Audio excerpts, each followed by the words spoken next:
Welcome to the Deep Dive. We're the show that, well, we take these complex stacks of sources and we really try to boil them down to the crucial knowledge you need, fast and deep. Hmm. Today, we are tackling a really fascinating and, let's be honest, kind of strange story, Lot's escape from Sodom and Gomorrah. Right. And we're going to use the lens of ancient Jewish mysticism, Kabbalah, to see it as basically a complete map of the human soul. That's exactly it. We're aiming for a really careful interpretation of these ancient dialogues, these spiritual texts, Okay. because our sources, which are deeply rooted in Kabbalah, they suggest this biblical story isn't just history, not at all. Right. It's more like an allegorical blueprint. It shows the soul's journey, it gets into the real nature of compromise, and maybe surprisingly, it seems to reveal the root causes of things like religious rigidity, extremism, but also contemporary societal failures. Wow. Okay. So that's the mission then. We want to get way past the sort of Sunday school version of Lot and his family. Forget the simple lesson about Lot's wife turning into salt, or just the immediate shock value of what his daughters did. We're trying to show how these specific, maybe bizarre seeming events, the parts that probably strike you, the listener, as, well, peculiar. As well as you strange. Exactly, strange. How those parts are actually precision warnings about human ethical failure, and even about the structure of the cosmos itself. Precisely. The core idea we're working with here is that Lot's story, fundamentally, it's about the soul's struggle as it descends, as it moves from, say, the higher world of creation, Bariah, down into the world of action, Ossia. Okay, the descent. And when a soul makes that journey downwards, it bumps up against these huge ethical contradictions, dilemmas, and Lot. Well, Lot is like the ultimate case study in that human condition. It forces us to ask, what actually happens when divine guidance meets a character who's, fundamentally compromised? Okay, let's start right there with Lot himself, because he really is the central figure of spiritual ambiguity. He really is. Our sources call him the in-between soul, which makes sense, right? He lived with Abraham. Abraham, the ultimate example of faith, pure devotion. But Lot never really seemed to internalize it. That's right. He was always sort of hovering, observing Abraham's path, but never fully committing himself. It was like he was keeping a safe distance. So he's the definition of spiritual minimization, as you put it. Exactly. Think about when the angels come to rescue him from Sodom. The command is crystal clear, urgent. Escape to the mountain. Don't look back. Don't stop anywhere in the plain. The mountain signifying Yeah. what? The highest spiritual point. Yes, the highest point of ascent, complete safety, total separation from the moral rot down below. It represents a full commitment. But Lot, ever the negotiator, right, the compromiser. He immediately pushes back. He pleads, oh no, not the mountain, please. Let me just go to this small town nearby, Zoar. And Zoar is so significant here. The name itself, it means small. It perfectly symbolizes his spiritual demand for, like, a reduced requirement, a minimization of the effort. He didn't want the difficult, total ascent to the mountain. That would require real self-purification, a complete spiritual overhaul. Too much work. Right. He just wanted a not-so-bad place, a comfort zone, somewhere just safe enough to technically satisfy God's command, but crucially, close enough to the material comforts he was used to. He wanted to hedge his bets. So Zoar is basically settling for spiritual mediocrity. You could say that. He wants the safety net of God's grace, but without putting in the hard spiritual work that Abraham was all about. It's like the minimum viable spirituality approach. That's a great way to put it. And this choice, right away, it signals the fundamental flaw in his character. Lot is trying to manage his safety, his escape, rather than surrendering to the divine process of purification. Managing versus surrendering. And what happens next is really insightful. Even after he gets to Zoar, he's saved, but he still can't find peace there. Right, the text says he eventually leaves Zoar and goes up to the mountain anyway. He does, but the text gives a crucial reason why. He left because he feared staying in Zoar. He was afraid. Not because he suddenly had a spiritual awakening or wanted to get closer to God. No, that's the profound distinction the sources emphasize. His final ascent wasn't driven by active faith or love or a yearning for the divine. It was just pragmatic fear, cold calculation. Wow. And this shows something critical. Even if you physically remove yourself from a bad environment, even if you look like you're doing the right thing, climbing the mountain, if your internal motivation, your core reason, is still rooted in anxiety and fear instead of love and commitment, Well, that journey can't bear truly sacred fruit. So the interstate contaminates the outer action. Exactly. It highlights this huge difference between just external obedience, going through the motions, and true internal alignment. Lot could mimic Abraham's actions sometimes, but he never got the spirit behind them. And we saw this compromise tendency way earlier too, didn't we, when he first split from Abraham? Oh, absolutely. Long before Sodom. The sources point out that Lot only ever learned the surface of Abraham's path. Abraham represents cheesed, right? Expansive compassion, giving. But when their shepherds started fighting, what did Lot do? He looked out over the Jordan plain. Which looked good, right? Fertile. Yes, the text says it was well-watered, fertile, like the Garden of Eden. It looked prosperous. And Lot chose that the material comfort, the appearance of wealth and ease, over staying spiritually close to Abraham. So he prioritized the seemingly rich but actually morally corrupt environment. He did. And that choice, valuing physical comfort derived from a wicked society, it just confirms his priorities were fundamentally upside down from the get-go. His soul was already sort of poisoned by materialism disguised as practicality. Which brings us, I guess, to the most shocking indicator of this inner rot, the moment that really reveals how twisted his values had become, offering his daughters to the mob. Yes, to protect the angels, the messenger. It's horrifying. It is. And for Kabbalistic analysis, this moment is devastatingly revealing. It acts like a perfect spiritual diagnostic tool. How so? What does it diagnose? It shows this destructive distortion of values, an act of, you could say, religious formalism, but it's masking itself as ultimate virtue, as piety. Okay, break down the allegory for us. Why is this act the ultimate giveaway? Okay. Lot's action, protecting the divine messenger. In this context, the messenger stands for the abstract idea, the dogma, the rigid rule, maybe, of unconditional hospitality. The principle. The principle, exactly. Yeah. He protects that principle at the cost of the container. His daughters, the physical vessel, they represent receivership, future potential, the very essence of life itself. Wow. So he's preserving the form, the sacred duty of hospitality, while completely destroying the substance. Precisely. He's destroying the foundation of moral purity, family, the future, all to uphold a rule. That's chilling. It's the terrifying warning sign of religious extremism and formalism everywhere throughout history. The second any spiritual system, or any person, is willing to destroy living, breathing, vulnerable human essence, or sacrifice the future generation, the container, just to preserve a rigid idea, a fixed rule, an abstract doctrine, their values are completely inverted. The messenger becomes more important than the life it's meant to serve. Exactly. It's spiritual compromise hitting rock bottom. It's piety becoming a tool for moral destruction. The form literally swallows the function. Okay, so if Lot is the soul stuck in compromise, what about his wife? She represents the ultimate price of that compromise, right? Commanded not to look back, she does, becomes a pillar of salt. Why is that more than just, a simple punishment? Zap, you're salt. Right, it's much deeper. Her turning back isn't just physical, it's a spiritual event. It symbolizes the nefesh. The nefesh. The lowest part of the soul, the animal soul. It's the part of us that clings desperately to comfort, to familiarity, to the material world.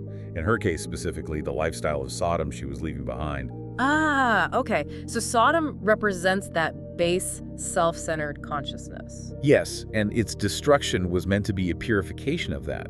The soul was supposed to ascend, to move on. But her nefesh, her lower self, basically screamed, "Wait, I miss my stuff, my social life, my material security." She couldn't let go. Couldn't let go. Yeah. And the transformation itself, becoming salt, that's the key to understanding the finality of her spiritual failure. Why salt specifically? Well, think about what salt does. It's not just about taste or even destruction in large amounts. Fundamentally, salt is a preservative. Right, it stops decay, it fixes things. Exactly. It fixes and sets the state of whatever it touches. It stops change. So becoming a pillar of salt means her consciousness became permanently fixed, rigid, psychologically frozen, you might say, unable to move forward into the new spiritual reality that was opening up. So she's not just punished, she literally becomes a monument to her own spiritual stagnation. A monument to fixation, yes. That's the spiritual cost of being overly attached to the lower state. You lose vitality, you lose flow, and crucially, you lose the capacity for growth and change. It sounds almost like a trauma response. Psychologically, it really mirrors that, like an individual becoming permanently stuck in the moment of crisis, forever looking back at the destroyed, self-centered life they knew, completely unable to process the move forward. So the destruction of Sodom was actually meant to free her? but her own attachment. Her own attachment fossilized her soul. She didn't die from the fire and brimstone. She died spiritually from the inability to let go. Wow. Okay, the story just keeps getting stranger, doesn't it? After all that, they finally get to the mountain lot and his 2 daughters, supposedly safe now. And this leads to that really peculiar, often just ignored part. The daughters getting Lot drunk, sleeping with him, conceiving children. This is the part that, for modern ears, is just baffling. It is deeply unsettling. And the sources insist that to even begin to understand their calculation, their logic, we have to fully grasp how completely their moral compass had been warped. By Sodom. By Sodom. Remember Lot's initial compromise, choosing the fertile plains near Sodom. That decision ensured his family's spiritual containers were thoroughly polluted. They grew up immersed in a culture where things like incest, extreme vice, these were just normalized parts of the background noise. Their moral judgment was fractured from the start. Okay, so their internal framework was already broken. Severely. Yeah. And then add the immediate context. They fled to that mountain right after, witnessing what looked like the end of the world. Right, the fire and sulfur had wiped out all the cities they knew, their whole civilization. From their perspective, it was total annihilation. As far as they could tell, there was no one else left. No other community, no other way to continue the human race. So in their mind... In their own deeply warped minds, their subsequent actions felt like a sacred mission. A desperate act to continue life itself, using the only means available. Their father. That's the tragic paradox, isn't it? The motive wasn't just pure evil lust. It was this powerful foundational drive, the divine spark, maybe to ensure life continues. Exactly. A divine impulse. But it was expressed through a completely corrupted, broken moral container. Their logic was poisoned by Sodom. Precisely. This is the concept of the broken container in action. The light, this intense imperative to continue the human line, which is fundamentally a divine drive, was just too strong. And the vessel, their moral judgment, shattered and shaped by Sodom's nihilism, was too weak, too compromised. It led to catastrophe. So they used corrupt means, corrupt logic. They applied the logic of Sodom's survival at any cost. Morality be damned to a situation that actually demanded absolute spiritual purity. It was worldly, corrupt wisdom used to execute what they somehow perceived as a necessary, noble, even unique goal. And this act leads directly to the birth of 2 nations, Moab and Ammon. Their names alone are quite revealing, according to the sources. Very revealing. Moab, the first son, his name means "from my father." It points directly, inescapably, to the incestuous root, the sin of their origin. Okay, pretty blunt. And Ammon, the second son, his name means son of my people. This emphasizes the confusion, the spiritual mix-up, the compromised bloodline that forms the foundation of that nation. So spiritually speaking, these nations become symbols. Powerful symbols. They represent spiritual systems, maybe even civilizations, that are generated from an impure, compromised root. They have a mix of divine truth. They're descended from Abraham's line, after all, but it's fundamentally tainted by worldly, unpurified instinct coming from that Lot legacy. They are the offspring of spiritual negligence, of compromise. Right, and this brings us to one of the most, let's say, provocative interpretations in our sources, this rabbinic typology that connects Moab and Ammon spiritually to Christianity and Islam. Yes, and let's be very clear right up front. Yes. This isn't meant as a literal historical identification, not at all. Important clarification. It's a conceptual, allegorical model. It's used by these commentators to try and explain the dynamics of this spiritual mix-up concept, how divine truth can get blended with flawed human elements. All right, so let's unpack this typology, keeping that impartiality firmly in mind, just reporting on the framework the sources provide. Moab is often associated by some with Christianity. Why? The idea in this interpretation is that Moab represents a system born from the Jewish root, clearly connected but incorporating mixed elements. A spiritual blend, you might say. Mixed with what? Well, perhaps external influences like Hellenistic philosophy or Roman organizational structures, maybe even elements absorbed from pre-existing pagan traditions during its spread. The sources note that the history of the Christian West seems to show this constant searching for balance.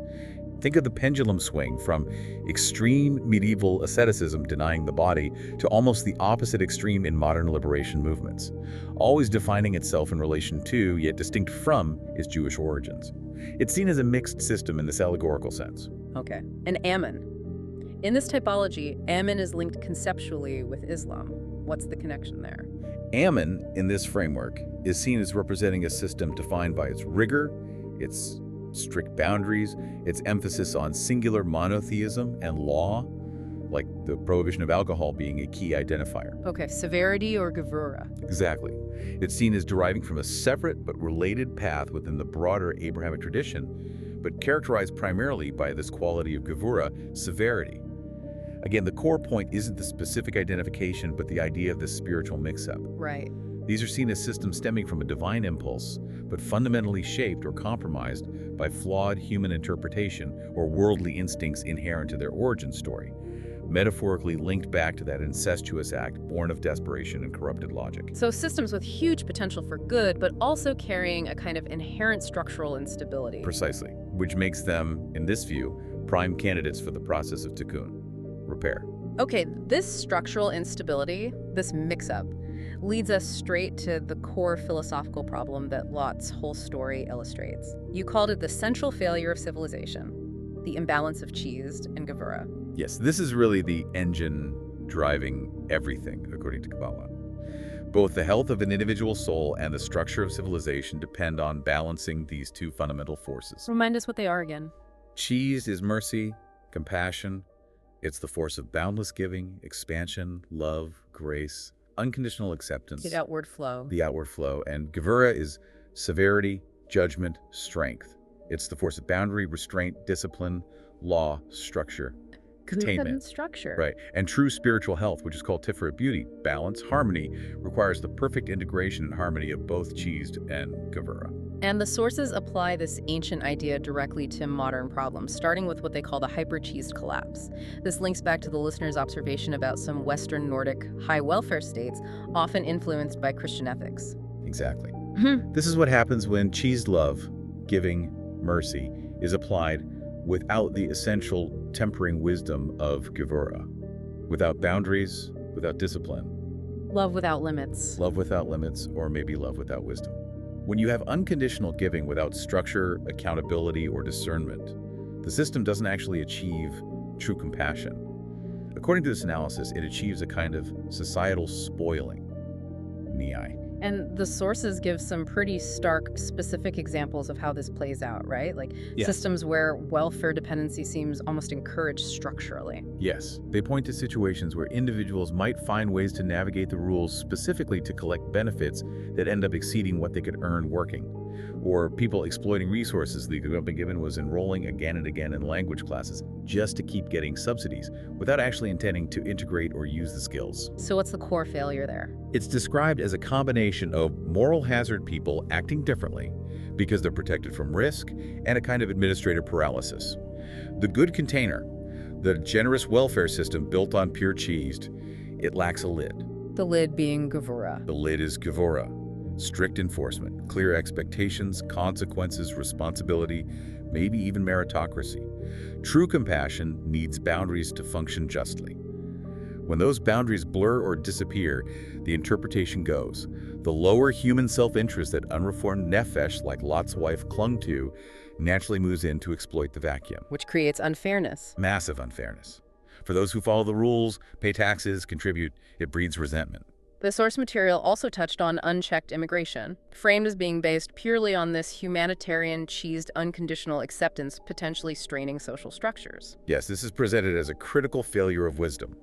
A good intention, pure chizethid, applied without the structural foresight of gevura, can apparently lead to a system that strains itself, potentially to the breaking point. What? Because it creates internal societal friction. The system prioritizes outward expansion and acceptance, cheesed, over internal cohesion and preservation. Yeah.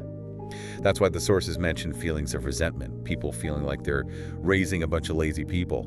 Because the lack of gevura means the system struggles to distribute responsibility fairly, leading to structural fatigue and potential backlash. It's cheesed without the necessary container. Okay, now let's flip to the other extreme, the hyper-gevura collapse. This connects to the listener's point about certain very rigid religious or authoritarian societies. Right.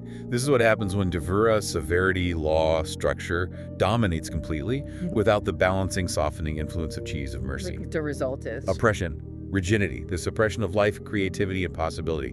The law becomes absolute, cold, potentially cruel. The sources specifically mentioned the impact on women in such systems. Yes, because women are often seen spiritually as the primary container of life, a future possibility. When gevura runs rampant, that container itself is subjected to extreme control, restraint, limitation. So Gevura, when it's alone, loses its positive function. It loses its merciful quality. The law stops being a tool to elevate and protect life, and instead becomes a harsh end in itself. This leads to huge societal gaps, where those with power use the rigid law as a weapon to exploit the vulnerable. We see this in places where basic rights are stripped away, and individuals, especially women, face horrific, unforgiving conditions, all justified in the name of inflexible law. It's really striking how Lot's initial spiritual compromise, that in-between state, seems to foreshadow these two opposite ways a civilization can fail. It really does. One path leads to being sort of spoiled, maybe weakened, dismantled by excessive, undisciplined grace. The other leads to being crushed and stifled by excessive, merciless rigidity. And both, according to this Kabbalistic framework, stem from the same core imbalance. Lot was trapped between Abraham's high spirituality and Sodom's base materialism. He tried to navigate it not through true integration, Tiferet, but through minimization and compromise, Zoar. That middle ground failed. Utterly. And his spiritual sickness, his imbalance, produced these chaotic, unstable energies represented allegorically by Moab and Ammon, which brings us to the crucial question: how do we fix this? What's the repair process? Okay, so if the root problem is this fundamental imbalance between cheesed, expansive love and Gevura, disciplined structure, then the solution has to be Tiferet finding that perfect harmony. Exactly. The necessary repair, which is called Tikkun Olam, the repair of the world, it demands moving away from that Lot mode of constant compromise and instead restoring a balanced spiritual engine within ourselves and by extension in the world. And to figure out how this tikkun actually works, the sources point us to a really fascinating, specific prophetic text, Psalm 60, verse 8. They analyze it as a precise spiritual map. A map of dominion, yes, and a map of our internal soul structure. The verse reads, Moab is my wash basin, over Edom I cast my shoe. There's more to it, but God is essentially declaring sovereignty over these different spiritual states represented by nations. Right. And crucially, this map works from the inside out. Before dealing with the external problems, you have to fix the inner core. You have to align and empower the spiritual leadership structure within the soul itself. Okay, so where does the verse start internally? It mentions Judah first. Judah is my staff, or scepter. And Judah represents? Judah corresponds Kabbalistically to the Sephira of Malchut, which means kingdom. Malchut is the point of contact with the physical world, its external authority, the power to execute commands. The staff, or scepter, symbolizes that command, kingship, the ability to actually implement the divine will on the ground. So repair starts by restoring true, balanced spiritual authority in the realm of action. Good. Then it says, Ephraim is the helmet for my head. This sounds like it gets into the mind, the intelligence center. It does. This is where it gets quite technical, looking at the head of the soul. Ephraim and his older brother Manasseh, they were Joseph's two sons, and they represent two essential types of wisdom or intelligence. Okay. Manasseh, the older one, his name means forgetfulness. He corresponds to Bina, which is understanding. Think of Bina as structured, analytical, logical wisdom. It's the part of the mind that takes raw insight and organizes it, builds frameworks, makes plans. It's like the Gevura, the structure and discipline operating within the intellect. Okay, Bina is the logical structure. What about Ephraim? Ephraim, the younger son, his name means fruitfulness. He corresponds to Chokmah, which is wisdom. Chokmah isn't structured logic. It's the flash of intuition, the creative spark, the brilliant insight that seems to come out of nowhere. It's like the expansive, uncontained, cheesed, operating within the intellect. Intuition versus logic, basically. In a way, yes. And they absolutely have to work together. But their hierarchy, the order, is critical for tikkun. And this relates back to that famous scene in Genesis where Jacob crosses his hands to bless them, giving the primary blessing to the younger Ephraim. Exactly. That moment is seen as deeply symbolic of the correct internal tikkun. Jacob prioritizing the younger Ephraim, intuitive Chokmah, over the elder Manasseh, structured Bina, signifies that true spiritual leadership, the head of the soul, must first be guided and protected by intuitive, creative wisdom. Chokmah comes first. Why is Ephraim the helmet? Because that pure intuitive wisdom, Chokmah Ephraim, is the primary defense. It protects the soul's core identity and direction from being distorted or corrupted before their logical mind, Bina Manasseh, starts building the detailed structures. If you operate only on logic and analysis without that initial guiding flash of pure, loving insight, your structures risk becoming cold, rigid, disconnected from purpose, prone to that hypergivura collapse we talked about. Wow. Okay, so the internal repair sequence is, first, get the head right. Let intuition, Ephraim, guide the structure, Manasseh. Correct. Ensure Chokla leads Bina. And then this integrated, balanced consciousness directs action in the world through proper authority, Judah's staff. Precisely. Only after that internal engine is fixed and running correctly can we effectively address the outer contaminations, the flawed energies represented by Moab and Edom. Right, so now we move to the periphery. The text declares, Moab is my washing basin. We already established Moab represents that product of Lot's spiritual compromise, the mix-up. Yes, and think about a washing basin. What's it used for? Washing feet, usually. The lowest part, the part that touches the ground, gets dirty. Exactly. The feet symbolize our lowest connection to the material world of Sia, the place where compromise and dirt easily accumulate. So the destiny of Moab, representing that mixed, compromised energy, is to become a tool, a low, service-oriented tool, used specifically to cleanse those material stains. So the contaminated energy isn't just destroyed? No, it's repurposed. It's used to extract the hidden divine sparks, even from the mixture. The classic example of this is Ruth. Ruth the Moabite. Yes. She comes from Moab, that compromised origin. Yeah. But through her complete devotion and spiritual conversion, her lineage is purified. She becomes the ancestor of King David and ultimately the Messiah. The impure container, Moab, is refined and ultimately used to help purify the lowest levels of worldly attachment, integrating those lost sparks back into the main line of holiness. That's amazing. So even energy generated by error can be redeemed and used for tikkun. What about Edom? Over Edom I cast my shoe. What does that mean? Edom is the nation descended from Esau. And Esau's defining story is selling his spiritual birthright for immediate physical gratification, that bowl of red stew. Right, impulse over inheritance. Exactly. So Edom comes to represent pure physical strength, unguided by spirit, raw material power, the pursuit of immediate sensory pleasure above all else.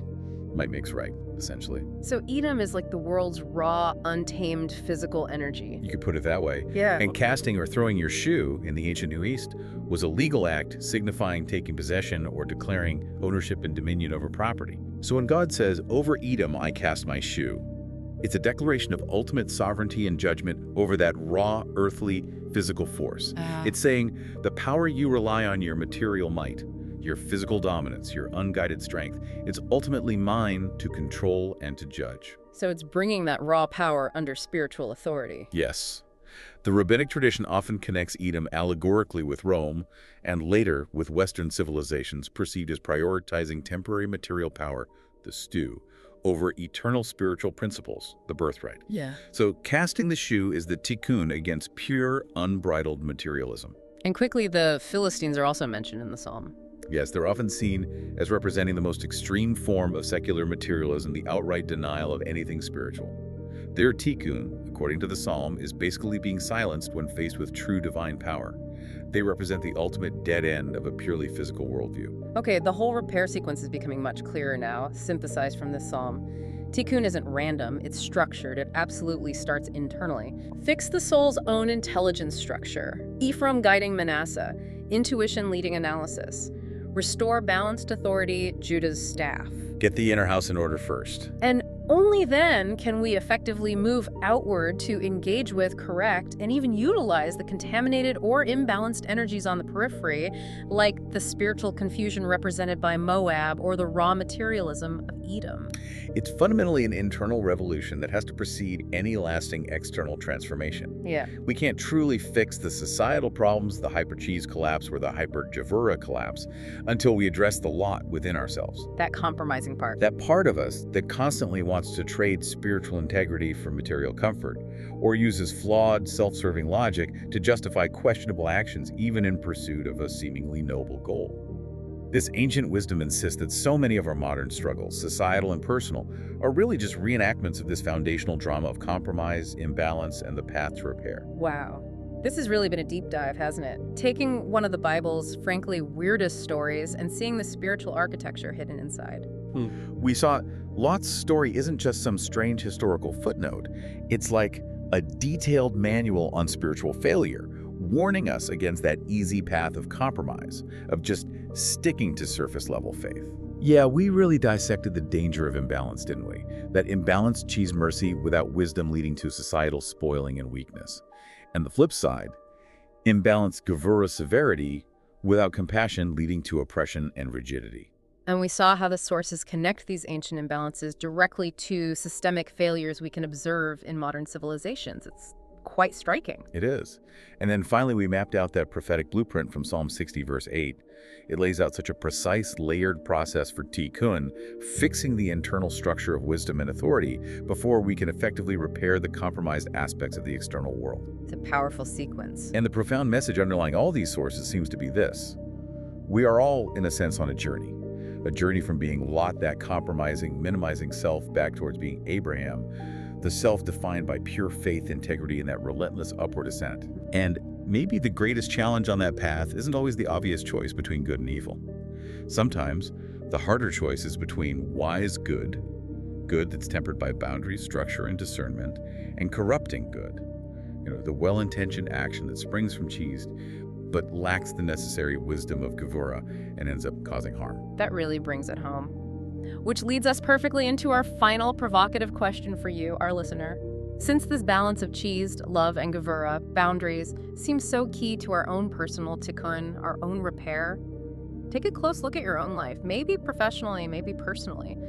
Where have your good intentions, your cheese dead, maybe turned into a kind of spoiling either of others or even of a situation because you failed to set a firm boundary, failed to demand accountability?